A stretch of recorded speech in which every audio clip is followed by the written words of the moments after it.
The smell of mesquite smoke and sizzling ribs drifted through the evening air as the Lin family's annual summer BBQ got underway in suburban Phoenix. Laughter echoed off the back patio walls, children darted between lawn chairs, and uncles nursed beers while debating fantasy football drafts. I leaned against the side fence, 32 now, but still treated like the confused art major who never figured life out.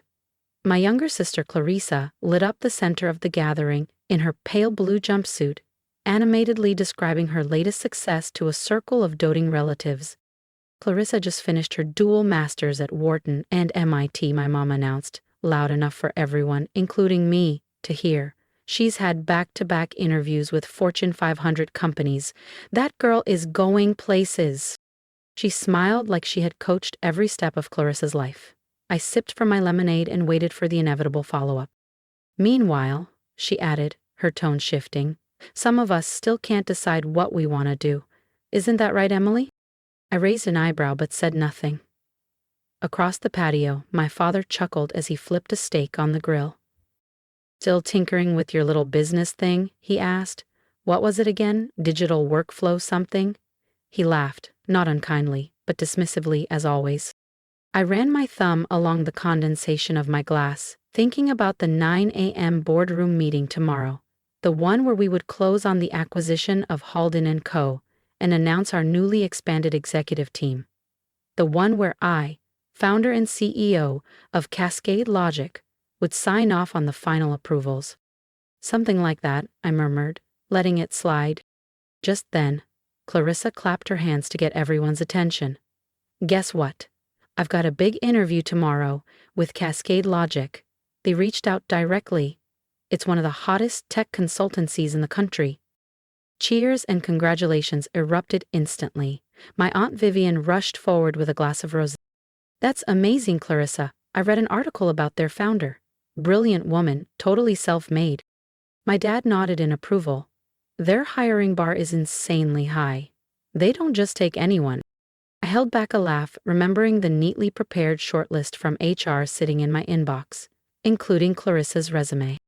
She had no idea the company she'd been gushing about for weeks was mine, that I had built Cascade Logic from my studio apartment in Tempe a decade ago, that while she climbed ladders others set for her, I had forged my own. What position are you interviewing for? I asked, keeping my tone light. Her eyes sparkled. Senior strategy consultant. Can you imagine? That's practically executive level. Oh, I replied, smiling into my glass. I look forward to seeing how that goes. She laughed, then added with syrupy pity. Maybe once I'm hired, I can put in a good word for you, Emily. I'm sure Cascade Logic has a few entry-level admin roles. My mother gave an approving nod. That's very kind of you, darling. Lord knows your sister could use the help. 32 and still, she trailed off, gesturing vaguely in my direction. Whatever this is.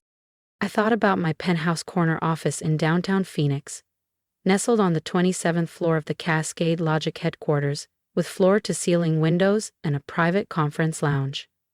About the Forbes profile last month that named me one of the most influential women in tech, though it had credited me by my professional alias, Lin, and featured a silhouette photo that protected my anonymity. I'd spent the last 10 years building Cascade Logic in the shadows. By choice. I knew one day this moment would come. That's thoughtful of you, I said, voice calm, almost amused. Good luck tomorrow, Clarissa smirked, brushing a non-existent speck off her manicured sleeve. Some of us make our own luck, Emily. You should try it sometime. The conversation moved on, to my cousin's new condo, my uncle's pickleball championship, and more of Clarissa's academic glories. I let their words drift past me like static. Tomorrow would change everything. And I wanted to remember every detail of this last evening, this final time they all still saw me as the afterthought. As dusk set in, casting golden shadows across the stone patio, Clarissa stood up, clinking her glass for attention. I've got to head out early, she said. I want to be sharp for tomorrow. Cascade Logic's CEO sitting in on final interviews, she added proudly. Lin or something. Nobody even knows who they really are. Well, they'll adore me, she declared, brushing her hair back confidently. By this time tomorrow, I'll be part of their executive strategy team. Maybe then you'll finally have something to brag about, she said to Mom with a wink. Oh, honey, Mom cooed, dabbing her eyes dramatically. We're already so proud. At least one of our daughters stayed on track. I glanced at my watch. 13 hours and 58 minutes until Clarissa would walk into the conference room and see me at the head of the table.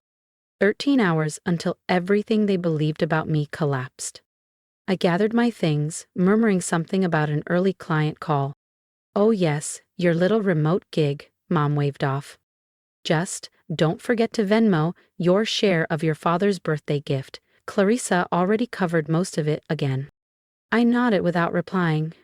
They didn't need to know that my remote gig had grossed 8 figures last quarter. Let them cling to their assumptions.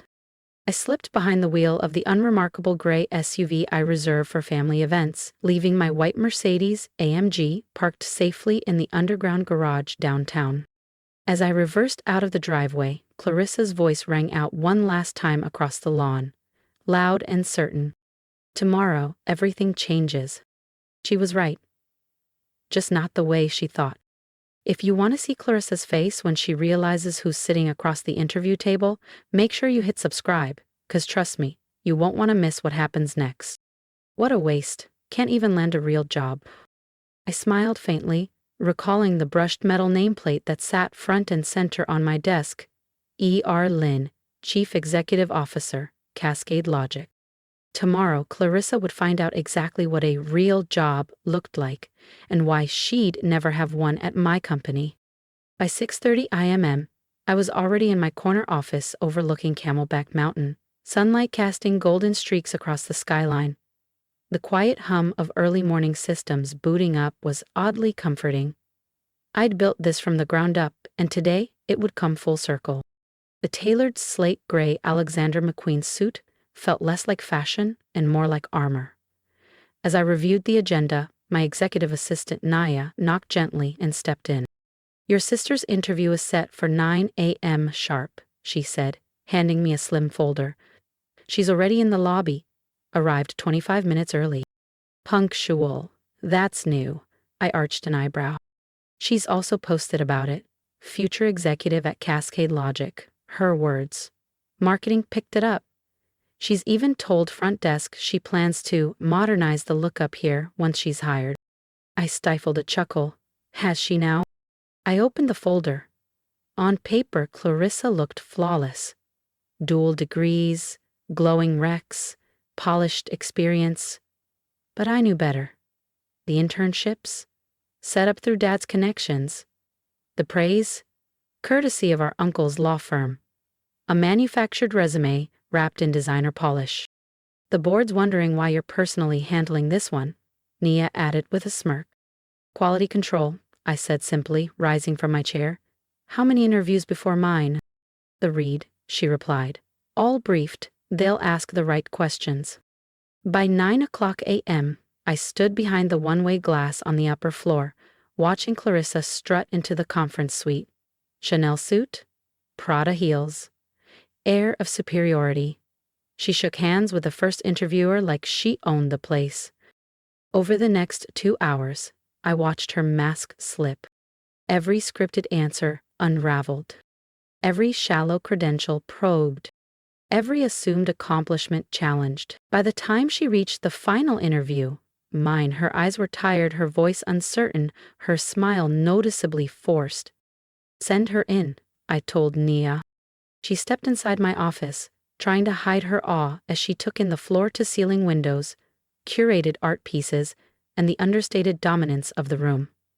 My back was to her, chair turned toward the panoramic view. Please, have a seat, Miss Lynn, I said, voice calm and clipped. She said, folding her hands in her lap. Thank you for meeting with me, Mr. Lynn. I understand how valuable your time is. I turned slowly in my chair, letting the moment stretch. Actually, I said, locking eyes with her, it's Miss Lynn.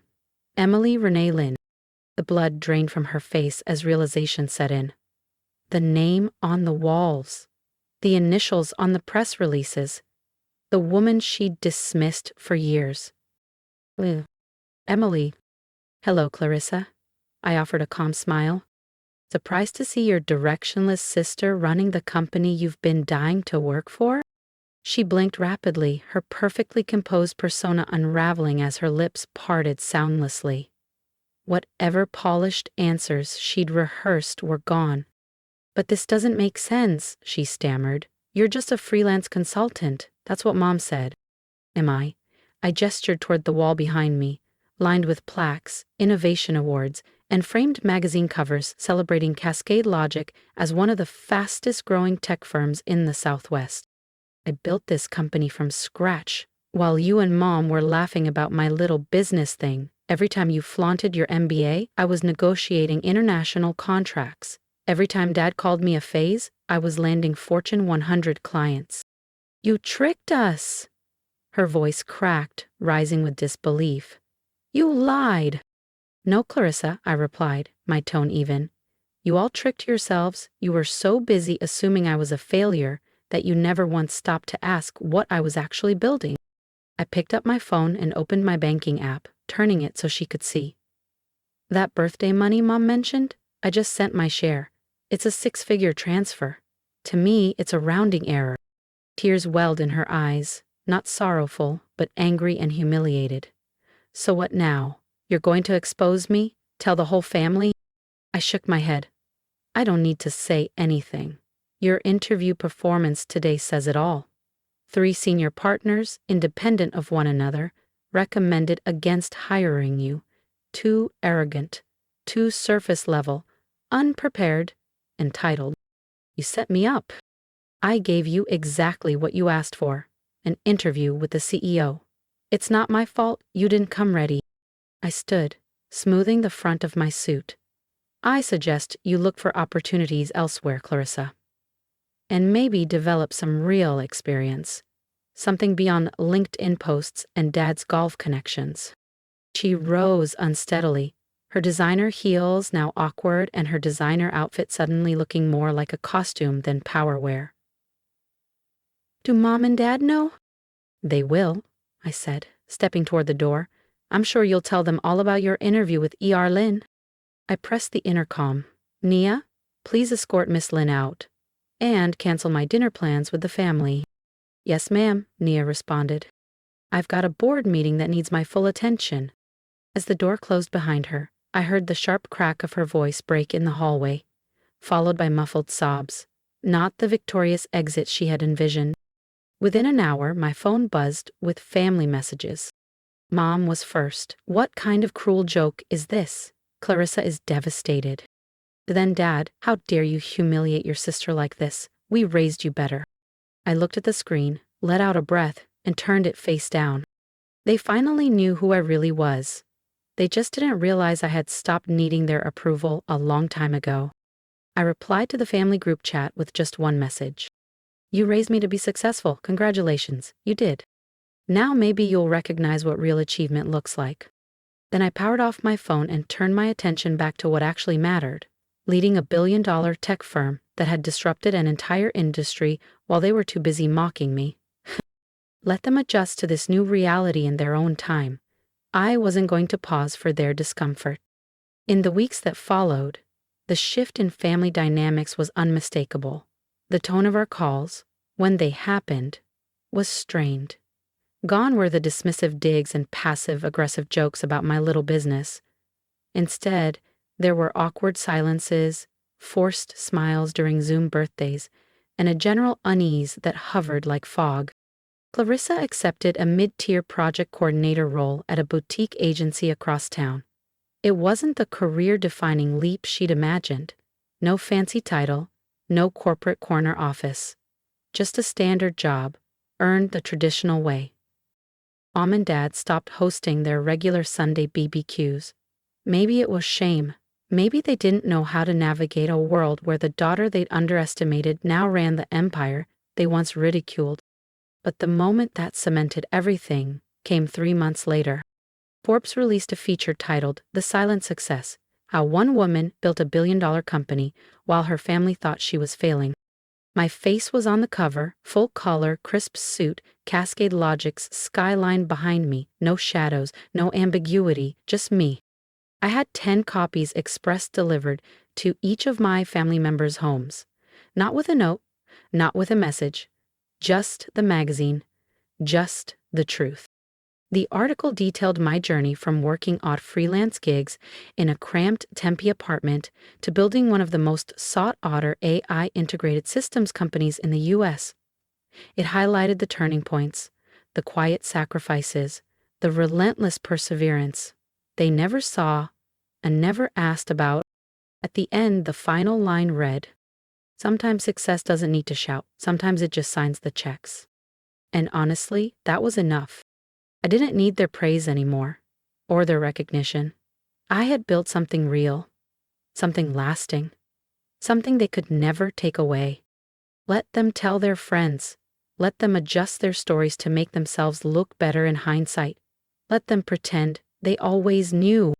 Meanwhile, I'd be at Cascade Logic, preparing for our expansion into Europe, closing 2 new enterprise deals, and mentoring the next generation of female tech founders. Success had already spoken, for itself and for me, and I had no intention of turning the volume down. If you've ever been underestimated by the people who were supposed to believe in you the most, trust me, I see you. I spent years being told I was too vague, too artsy, too lost. While my sister basked in praise, I was the family's punchline. But I didn't fight back with arguments or approval seeking. I built something real. Something they couldn't ignore, even if they tried. And now, after all the silence, I'm finally telling my story, not out of spite, but to remind you, your worth is not defined by how others see you. It's defined by how you see yourself. So if you've ever been made to feel small at a family dinner, if you've hidden your success just to keep the peace, or if you're still building in the shadows, drop a comment below and tell me your story. Tell me what you're working on, what you've overcome, or who you're proving wrong. Not for revenge, but for your own damn peace.